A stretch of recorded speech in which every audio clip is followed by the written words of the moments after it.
Montana is the fourth largest state in America, but has fewer people than the city of Austin, Texas. It once had a senator who bought his seat with cash bribes in broad daylight, a town that renamed itself after an NFL quarterback just to get fan mail, and a county literally named Petroleum County that produces almost zero petroleum.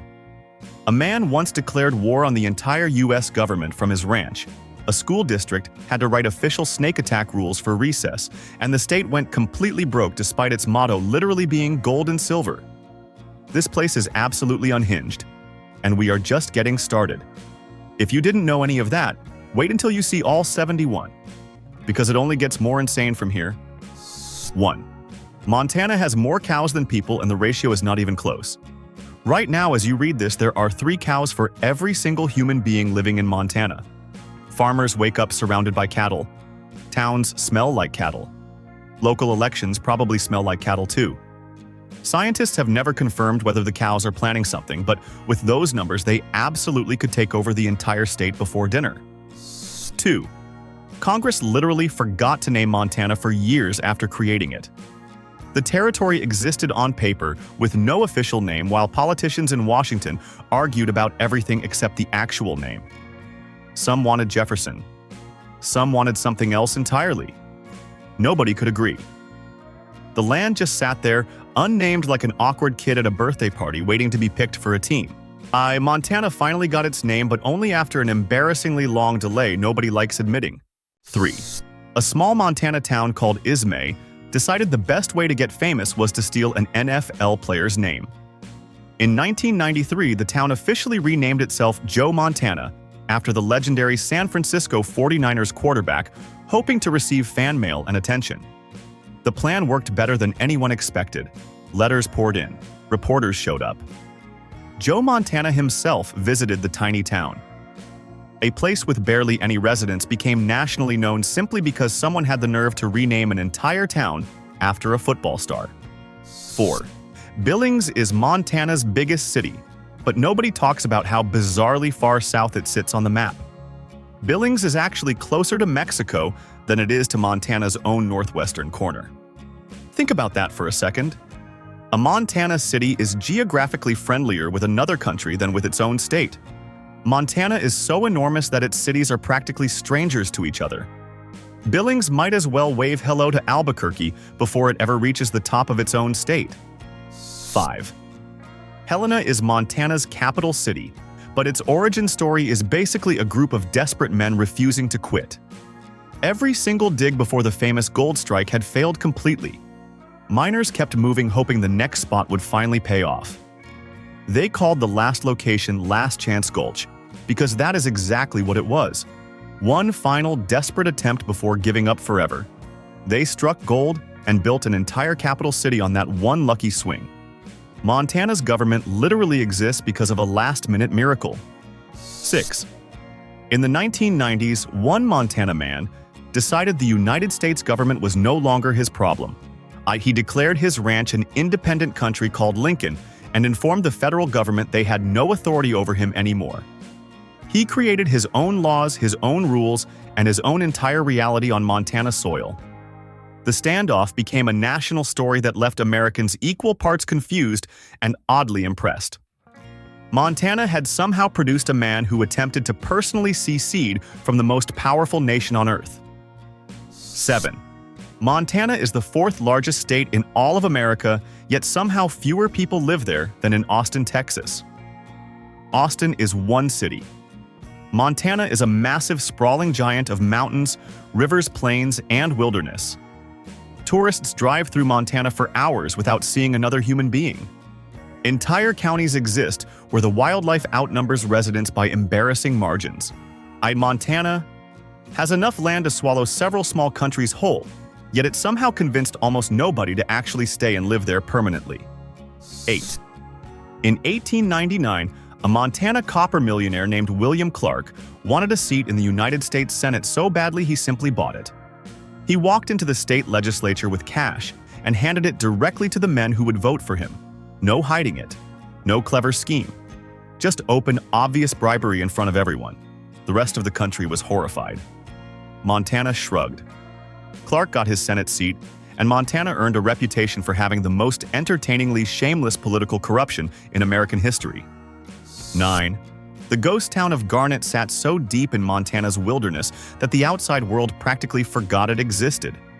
The last residents who stayed behind after the mines closed survived only because one mail carrier made the dangerous journey out to them once a week. That single person was their only connection to civilization, food supplies, and news about the rest of the world. An entire community of humans hanging on to existence because one dedicated mail carrier refused to abandon his route no matter how remote or ridiculous it became. 10. Montana's official state motto is gold and silver, which sounds impressive until you learn the state went completely broke in the 1920s. The very metals written into the motto could not save Montana from financial disaster. Banks collapsed. Farms failed. The economy crumbled while the motto sat proudly on official documents pretending everything was fine. Or it is the governmental equivalent of wearing a shirt that says millionaire while applying for a loan. Montana declared itself the gold and silver state, and then immediately ran out of both money and dignity. 11. Montana has more wildlife game animals than registered voters, and somehow nobody finds this alarming. Deer, elk, antelope, and bear are essentially the majority population of the entire state. If animals could register to vote, Montana's entire political landscape would change overnight. Hunters from across America travel to Montana specifically because the animals outnumber the humans by a staggering margin. The wildlife did not campaign for this status. They simply showed up, multiplied aggressively, and accidentally became the dominant species in an actual American state. 12. Montana's very first elected governor pulled off something truly impressive by never actually living in Montana. He ran the entire state from the East Coast, sitting comfortably thousands of miles away from the people who elected him. Montana residents woke up every morning governed by a man who had never experienced a Montana winter, a Montana road, or a Montana anything. He managed the affairs of a massive Western territory from a distant office, like a person trying to coach a football game they had never watched. 13. The Battle of Little Bighorn happened right in Montana, and the United States Army spent the next 50 years figuring out who to blame. General Custer rode into battle with a famously terrible plan, got his entire unit wiped out, and then conveniently died before anyone could question him. So the Army blamed him anyway. For 5 decades, official military history pointed at the dead man and said it was entirely his fault. Custer could not defend himself, which made him the perfect person to absorb 50 years of national embarrassment. 14. Montana cowboys got bored with regular rodeo events and invented wild horse racing, which immediately proved to be a terrible idea for humans. The entire concept involved cowboys attempting to ride completely untamed horses that had no interest in being ridden by anyone. The horse almost always won. Cowboys flew through the air with impressive regularity.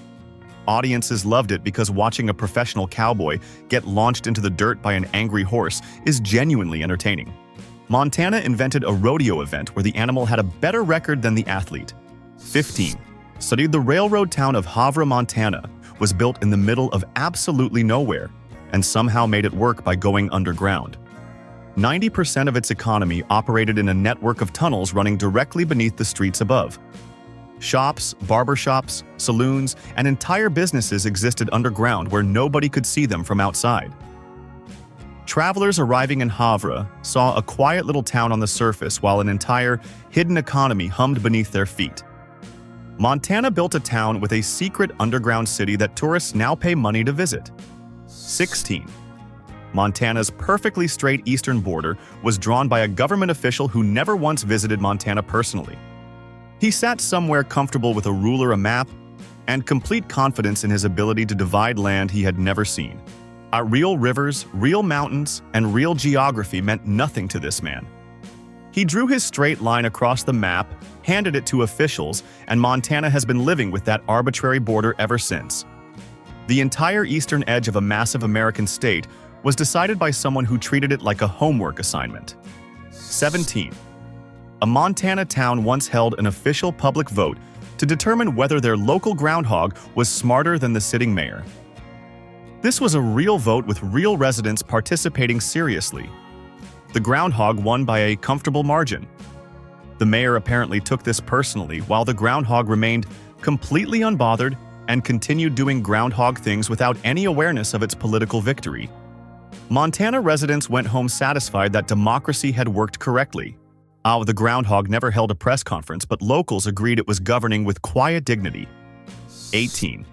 In certain Montana counties, grizzly bears actually outnumber licensed dentists, and this fact should concern everyone equally.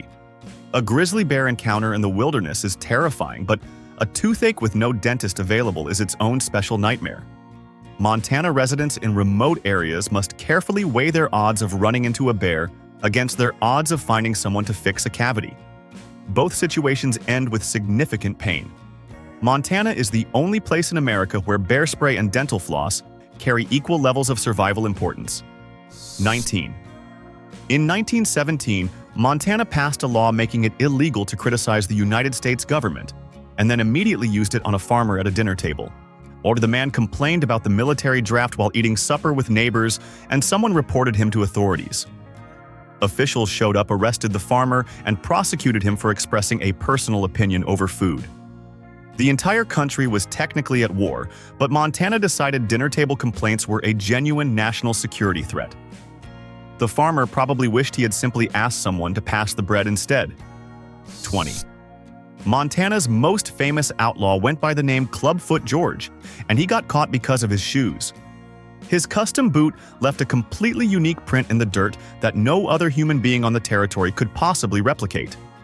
Every crime scene had the same unmistakable mark. Lawmen simply followed the footprints directly to the criminal like the world's easiest treasure hunt. Clubfoot George managed to build an outlaw reputation across the Montana territory and then got personally betrayed by his own foot every single time he committed a crime. 21. A Montana rancher once mailed a live rattlesnake to a politician he disliked, and the truly remarkable part is that it was completely legal. He carefully packaged a venomous snake, addressed it to a government official, and dropped it in the mail with full confidence in his decision. The politician received the package and had a very bad afternoon. Authorities investigated and discovered no law had technically been broken. Montana in the 1800s was a place where mailing dangerous reptiles to people you disagreed with was simply considered a strongly worded letter. 22. Montana's copper mines made it one of the wealthiest states in all of America around 1900, and then one single company ruined everything. The Anaconda Copper Mining Company quietly bought up land businesses, banks, and politicians until it essentially owned the entire state.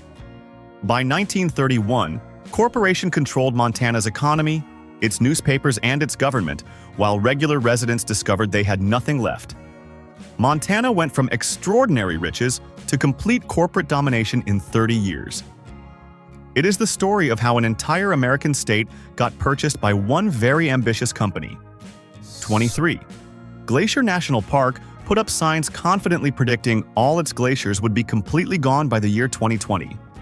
Scientists were certain. Officials were certain. The signs went up across the park warning visitors they were witnessing a disappearing natural wonder.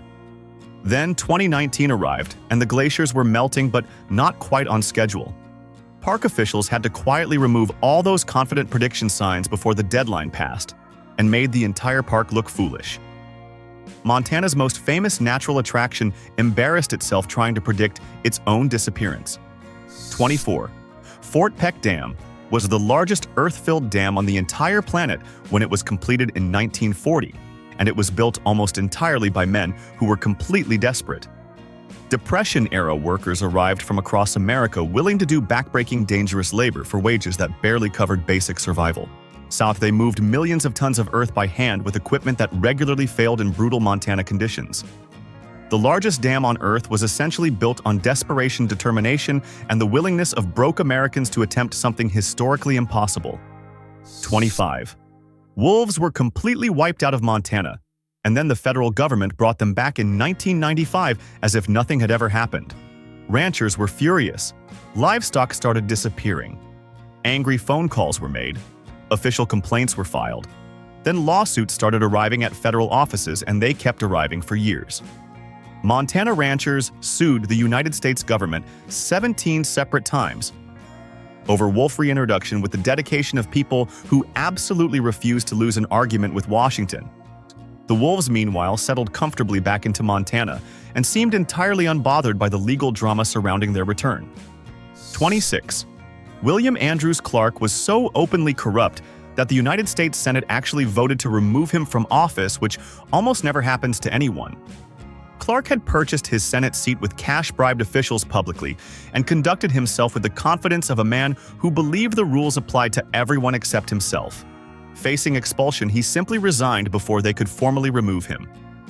Then he waited a respectable amount of time, ran for Senate again, and won.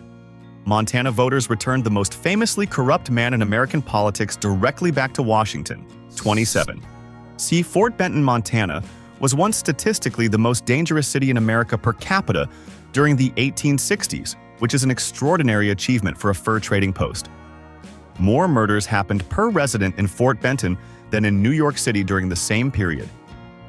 Trappers, traders, criminals, and general troublemakers flooded into town and resolved their disagreements with remarkable violence. New York had gangs and overcrowding and genuine urban chaos. Fort Benton had a few hundred people and somehow still managed to out-murder the biggest city in America through sheer concentrated effort. 28. Montana's Hutterite colonies are so completely self-sufficient that they created their own internal currency that nobody outside their community will accept anywhere. So they grow their own food, build their own buildings, educate their own children, and now apparently print their own money just to complete the set. A Hutterite colony member trying to spend their internal currency at a regular Montana store would receive a very confused look from the cashier. Montana contains communities so independent, they essentially built a separate economic system inside the borders of an existing American state. 29. Montana decided in the 1910s that sugar beet farming was going to make everyone rich and built an entire industry around that confident belief. Refineries went up across the state. Farmers converted their land. Investors poured money into the Great Montana Sugar Beet Revolution.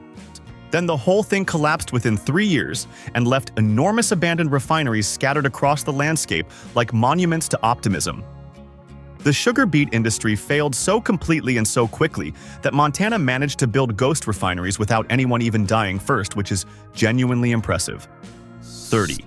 The exact spot where Montana, Wyoming, and Idaho meet in the wilderness has never had a single permanent human resident in all of recorded history. 3 states converge at one geographical point, and not one person across all of American settlement ever looked at that spot and decided to stay. Explorers passed through. Surveyors marked it. Nobody unpacked their bags. And it sits there today at the corner of 3 states completely ignored by humanity, as if the land itself gave off a quiet signal telling every passing human being to keep moving. 31. Montana allows drivers to legally operate vehicles off-road on certain public lands, which sounds like freedom until you realize some official Montana roads are simply tire tracks that a random person made last Tuesday. There is no construction crew, no planning committee, no pavement. Someone drove across an open field, and the track they left behind quietly became a road that appears on maps. Montana has an entire category of infrastructure that exists purely because someone once decided to drive somewhere unconventional, and everyone else followed without asking a single question. 32. Prairie dogs once covered more Montana land than the entire state of Connecticut, which is an absolutely staggering amount of small burrowing rodents. Settlers arrived, looked at the endless prairie dog colonies, and immediately declared war. They poisoned them, trapped them, flooded their tunnels, and hunted them with dedicated aggression for 80 straight years. The prairie dogs kept coming back. 80 years of organized human hostility against small ground squirrels and Montana settlers still could not finish the job. The prairie dogs outlasted multiple generations of people who genuinely despised them. 33. Montana removed its highway speed limit entirely from 1995 to 1999 and replaced it with a rule called reasonable and prudent, which meant absolutely nothing legally enforceable. Drivers interpreted reasonable and prudent however they personally wished. Some drove fast. Some drove extremely fast. Some drove at speeds that made reasonable and prudent sound like a polite suggestion from someone standing very far away. Police had no clear number to enforce. Courts had no clear standard to apply. Montana essentially told its drivers to use their own judgment on highways and then acted surprised when that created problems. 34. The 1910 Big Blow-Up wildfire killed 85 people across Montana in just 2 days and burned through 3 million acres with terrifying speed. Firefighters had never seen anything move that fast or that wide. Entire crews were overtaken before they could retreat. The fire was so catastrophically destructive that the United States government completely rewrote its wildfire fighting policy based entirely on what happened in Montana that summer. One fire in one state changed how America fights wildfires for the next 60 years. Montana's worst disaster accidentally became the country's most important lesson. 35. Calamity Jane was one of the wildest figures of the entire American West, and even Montana eventually decided she was too much to handle.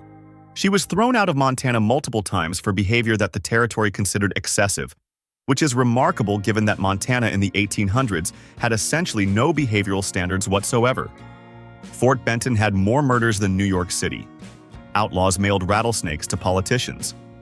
Corruption was considered normal, but yet somehow Calamity Jane kept crossing a line that even Wild West Montana found genuinely inconvenient and asked her repeatedly to leave. 36.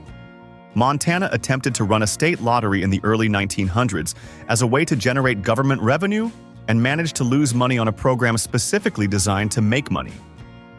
The lottery was so poorly organized that operational costs exceeded what ticket sales brought in. The state spent more running the lottery than players ever paid to participate. Montana created a money-making machine and immediately ran it backwards. It remains one of the most quietly spectacular financial failures in state government history, because losing money on a lottery requires a special kind of dedicated incompetence. 37. A person can drive 500 miles across Montana and pass through only 3 towns that have a McDonald's, which puts the size of this state into perspective immediately. 500 miles of highway, mountains, plains, rivers, and wilderness interrupted by only 3 golden arches. Truckers plan their routes around those 3 locations like they are sacred landmarks. Families traveling across Montana treat a McDonald's sighting with genuine excitement. In most of America, a McDonald's every few miles is considered normal. In Montana, a McDonald's is a geographic event worth noting on the itinerary. 38. Petroleum County, Montana, was named in 1925 by people who were absolutely certain the ground beneath them was full of oil just waiting to be discovered. They named the entire county after petroleum with complete confidence before extracting a single meaningful drop. The oil never arrived in the quantities anyone imagined. Petroleum County today produces almost no petroleum whatsoever, making it possibly the most misleadingly named county in the entire United States. Someone in 1925 looked at empty Montana land and named it after a resource that essentially never showed up to justify the honor. 39.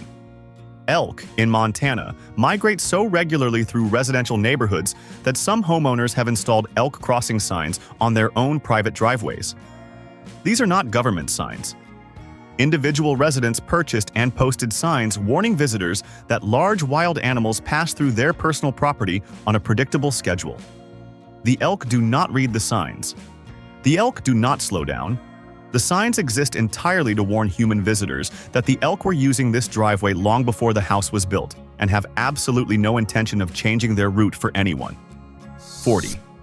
Montana's state legislature once sat in official session for 3 full days, debating whether the designated state grass was too politically liberal a selection.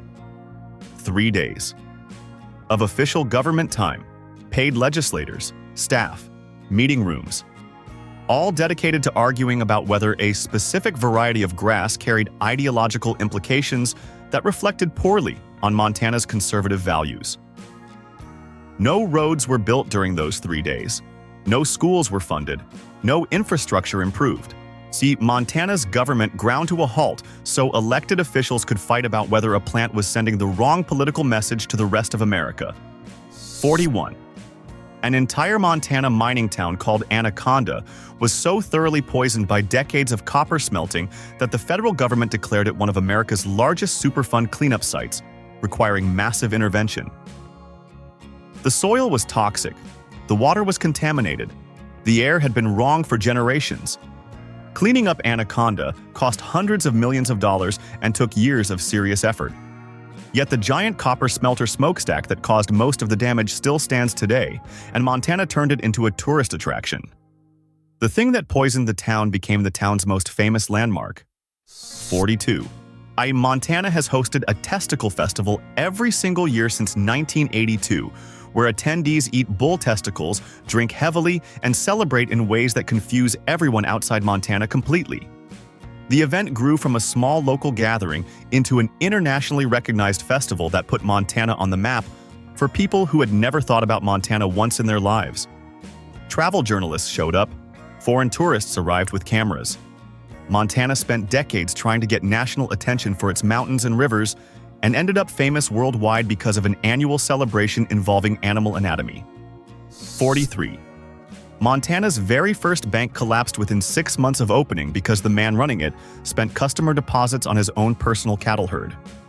He was not subtle about it. He simply took money people trusted him to hold safely and bought cows with it.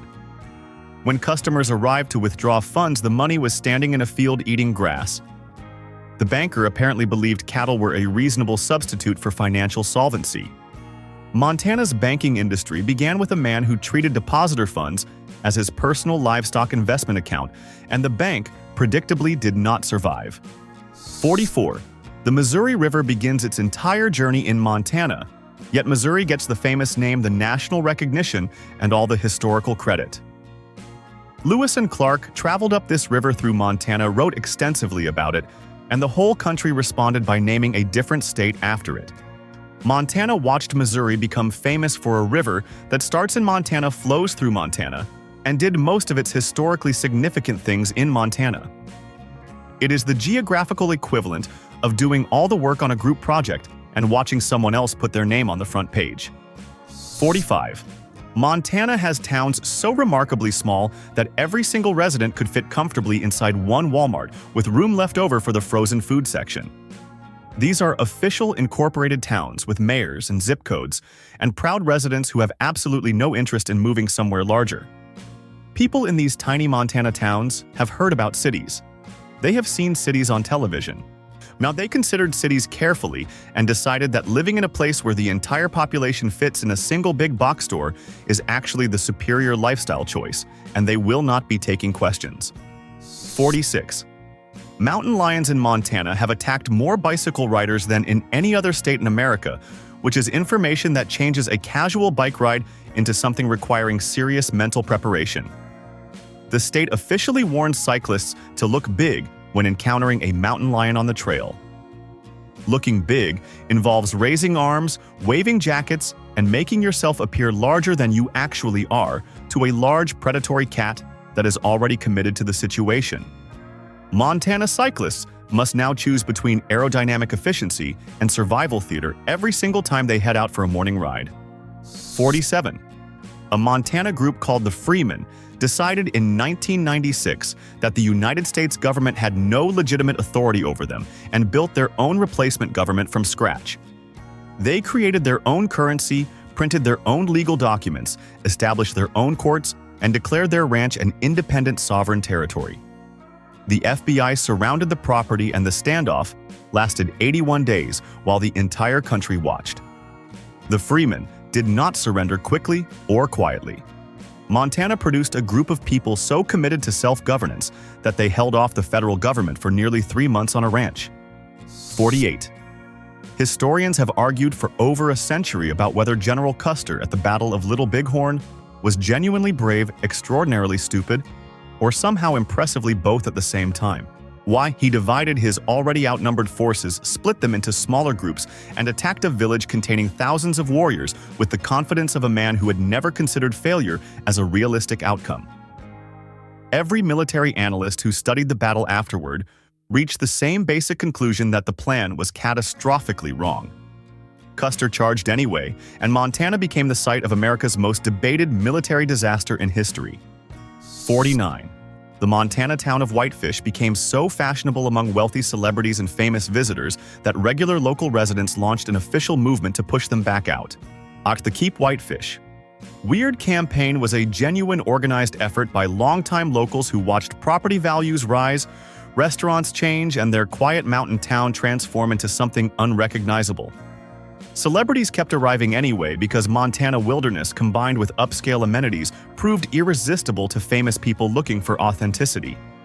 Whitefish residents tried very hard to make their town less appealing to exactly the kind of people who find authentic resistance movements charming and attractive. 50. Montana attempted a booming silkworm farming industry in the 1800s, convinced that the state's future involved producing luxury fabric from tiny caterpillars. Investors were excited. Farmers converted operations. Everyone involved believed Montana silk was going to become a significant commercial product that would change the state's economy forever. Then, the first Montana winter arrived and every single silkworm died. Not most of them, all of them. The entire industry collapsed before producing enough silk to make one decent scarf. Montana tried to become a luxury textile producer and lost every employee to a single cold season. 51. Montana's northern counties receive more Canadian radio stations than American ones, which means residents driving through that part of the state spend their commutes listening to Canadian news, Canadian weather, and Canadian opinions about hockey. American stations fade out and suddenly the radio is explaining something happening in Saskatchewan. Montana residents near the border have absorbed more Canadian cultural programming than most actual Canadians living in southern provinces. The northern edge of an American state accidentally became a broadcasting territory where Canada quietly won the radio war without firing a single promotional announcement. 52. Montana officially celebrates Mike the Headless Chicken Day every single year, despite the fact that Mike was a chicken from Colorado and had absolutely nothing to do with Montana.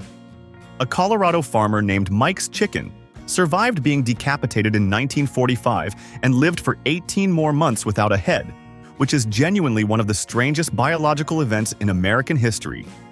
Montana looked at this Colorado story, decided it was worth an annual festival, and claimed the headless chicken as its own celebration. Montana had plenty of its own weird history, but chose to borrow Colorado's decapitated bird anyway. 53. 60 million bison once roamed across Montana, in numbers so vast that early travelers described herds taking days to pass a single point on the trail. Within 20 years during the 1870s and 1880s, commercial hunters reduced that population to fewer than 1,000 animals through industrialized slaughter on a scale that is almost impossible to comprehend today. Hunters shipped hides east by the trainload and left carcasses rotting across the plains by the millions. Montana went from having the largest land animal population in North America to near total extinction in roughly the same time it takes a child to finish elementary school. 54. Montana sent a woman to the United States Congress in 1916, which would be an impressive progressive achievement, except that women in America did not legally have the right to vote nationally until 1920. Jeannette Rankin won a congressional election before the voters who looked like her were even allowed to participate in that same election. Montana elected a female representative to the most powerful legislative body in the country 4 years before the country decided women could vote at all. The state managed to be accidentally ahead of its time, while the rest of America was still finishing the argument. 55. An entire thriving Chinese immigrant community built lives, worked mines, and established neighborhoods across Montana's booming mining towns during the 1800s, and then was systematically removed from official state history for nearly 100 years afterward. Their buildings were torn down, their contributions went unrecorded. Their names disappeared from official accounts. Historians in the 20th century discovered the erasure and spent decades reconstructing what had been deliberately left out. Montana had an entire population of residents who helped build the state, and the official record simply pretended for a century that those people had never existed at all. 56.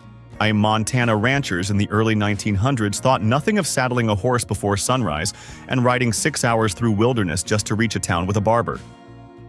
6 hours one direction, 6 hours back, an entire day of travel for a haircut that probably took 20 minutes. They considered this a reasonable and not particularly remarkable errand. Neighbors compared trips casually the way modern people discuss commute times. Montana in that era operated on a scale where a 12-hour round trip for basic personal grooming was simply Tuesday and nobody felt the need to complain about it. 57. Montana's oil boom in the early 2000s turned ordinary ranchers and landowners into instant millionaires almost overnight when drilling companies discovered significant deposits beneath their property. New trucks appeared. Renovations started. Optimism spread across eastern Montana like the oil itself. Then global prices crashed and the boom evaporated with the same speed it had arrived. The millionaires discovered their wealth was temporary. The landscape they were left with had more mobile home parks scattered around abandoned drilling sites than the mansions everyone had briefly imagined building during those few years when Montana's ground was suddenly worth everything. 58. Montana's Highline Highway runs so close to the Canadian border that cell phones driving along that route regularly lose their American network connection and accidentally register on Canadian carriers mid-conversation. A driver can leave home with full American service, make a phone call, and find themselves roaming internationally without crossing any visible boundary or stopping at any checkpoint. Their phone bill quietly becomes an international document. Montana has a highway where the Canadian border is so close that technology cannot reliably tell which country a person is currently inside, while driving a perfectly normal American road. 59. Montana's official state animal is the elk, which Montanans hunt with such intense seasonal enthusiasm that wildlife biologists have noted elk populations actively shifting their migration patterns away from areas with high hunting pressure. The elk are learning. They are adjusting routes, avoiding certain valleys, and timing movements differently than previous generations. Montana designated the elk as its honored state symbol, and then hunted it so aggressively that the animal began treating state boundaries as survival information. The official animal of Montana is currently in the process of developing a geographic avoidance strategy specifically in response to Montana. 60. Eastern Montana has rattlesnakes in such overwhelming numbers that one school district was forced to create an official written snake protocol specifically governing student behavior during outdoor recess. The protocol exists because rattlesnake encounters on the playground were not rare enough to be handled case by case. Teachers needed documented procedures. Parents needed reassurance. Children needed instructions. So a school somewhere in Montana has a formal policy explaining what a child should do when they discover a venomous snake near the swing set, which is a sentence that could only ever be written about one specific state in America. 61. Montana's territorial judges in the 1870s had a well-established reputation for conducting court proceedings while significantly drunk, and the federal government eventually sent official inspectors to investigate the problem. The inspectors arrived in Montana, met the judges, attended some proceedings, and somewhere during the investigation process also got drunk. The men sent to document judicial alcohol abuse became participants in it. Washington received inspection reports that historians describe as creative and inconclusive. Montana's court system was so thoroughly soaked in frontier whiskey that the people assigned to fix the problem got absorbed into it before finishing their paperwork. 62. In 1864, a group of Montana citizens calling themselves the Vigilantes hanged 21 men in 40 days with the organized efficiency of people who had decided the legal system was simply too slow for their preferences. They kept a secret membership list that they never made public. Historians have argued about who was actually on that list for over 150 years. The Vigilantes disbanded quietly, and their members went back to normal Montana life. Entire communities knew roughly who was involved and said nothing. Montana's most dramatic law enforcement chapter remains officially unsolved and deliberately mysterious to this day. 63. Montana miners invented a competitive sport called mucking, where participants shovel rock as fast as humanly possible, and it somehow survived long enough to have an annual championship that still runs today. Mucking began as a way miners measured skill and bragged about productivity in the tunnels. It then became an organized competition with rules judges and crowds of people who apparently find competitive shoveling genuinely exciting to watch. Montana took the most exhausting part of dangerous underground labor, turned it into a sport, and created a championship event that has outlasted the actual mining industry that inspired it. 64. Montana decided in the 1970s to tax out-of-state coal companies at rates aggressive enough that the companies immediately ran to Congress demanding the federal government step in and override Montana state law.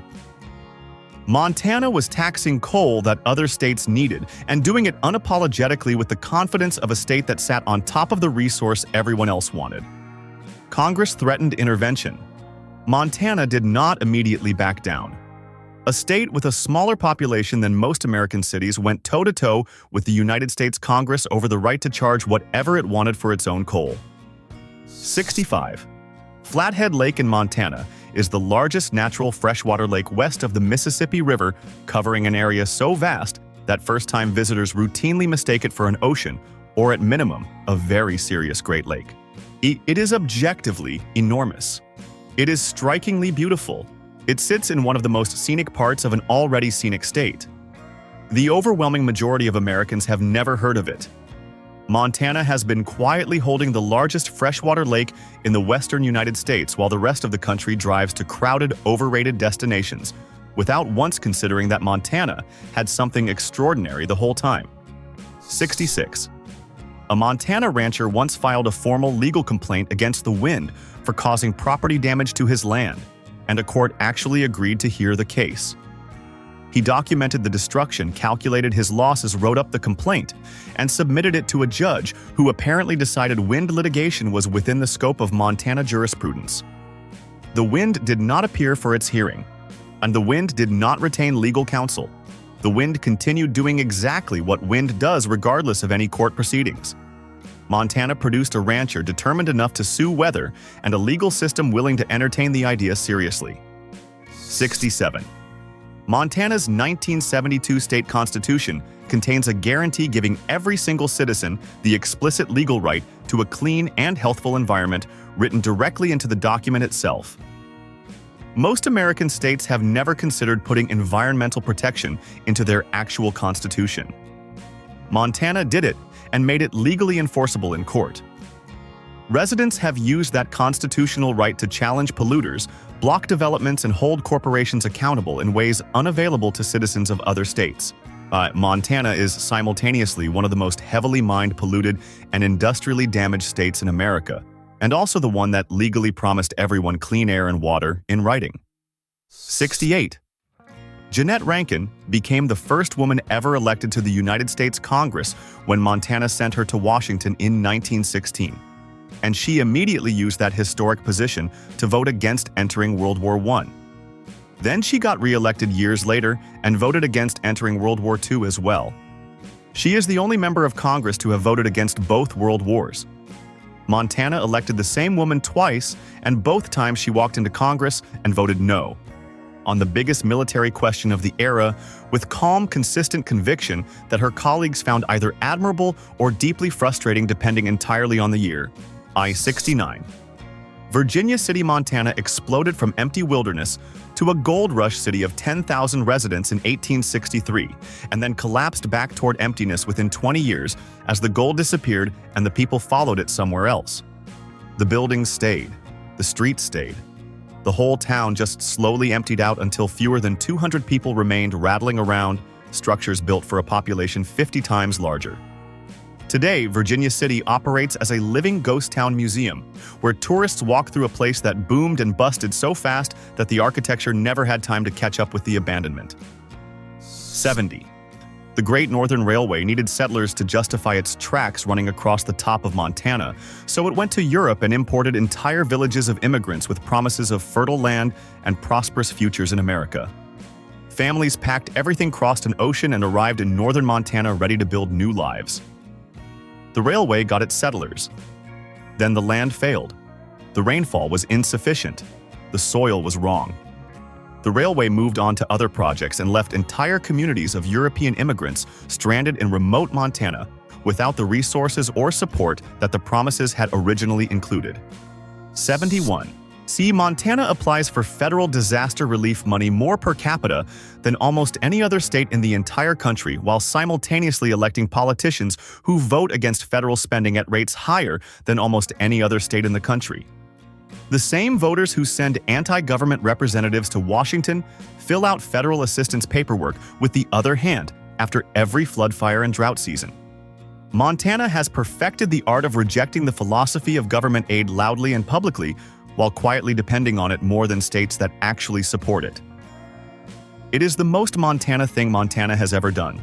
So Montana is somehow the fourth largest state in America, yet it feels like the whole country forgot it existed until a headless chicken festival and a man who declared war on the United States government from his ranch showed up in the headlines.